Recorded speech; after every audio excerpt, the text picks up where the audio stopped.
Mastering one problem allows you to solve a whole type of problems. Let's look at this one. Simplifying multiplication.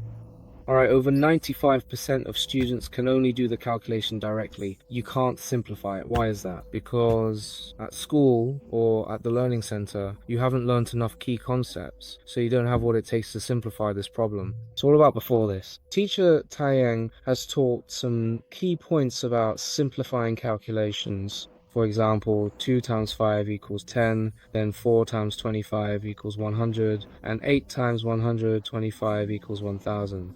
We use these three equations to simplify calculations, but these three equations alone aren't enough to simplify this particular problem. So what should we do? We need to add more key points. First, we need to know that 37 times 3 equals 111, and also 7 times 11 times 13 equals 1000.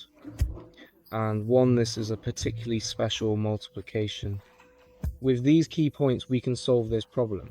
Alright, so how do we do this simplified calculation? First, let's look at 11 times 12 times 13 times 14 times 15. We can see that 11 and 13 are already present, right? So where do we find the 7? The 7 is hidden in 14, isn't it? So we can break 14 down into 2 times 7, which equals 14. Alright, and then let's take another look. What about 12? Oh, it's a multiple of 2.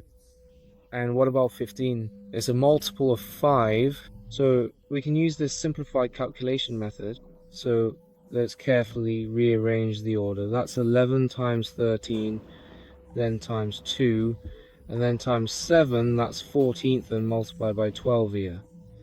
Since there's a 2 here, let's actually break the number down into 3 times 5. Alright, then we can get 11 times 13 times 7, then times 2 times 5, rearranged this group, then this group, then times 12 times 3. Okay, so this partial even times 13 times 7 is 1001. And what about 2 and 5? It's 10. There is no doubt about it. 2 times 3 equals 36, which is 1000, and 1 times 360. So we can easily solve this problem. Because any number multiplied by 1001, any number in business, when multiplied by 1001, it just repeats twice, right? 360, 1360, we can find it. So if you've learned this, please give Teacher Sunny a like and follow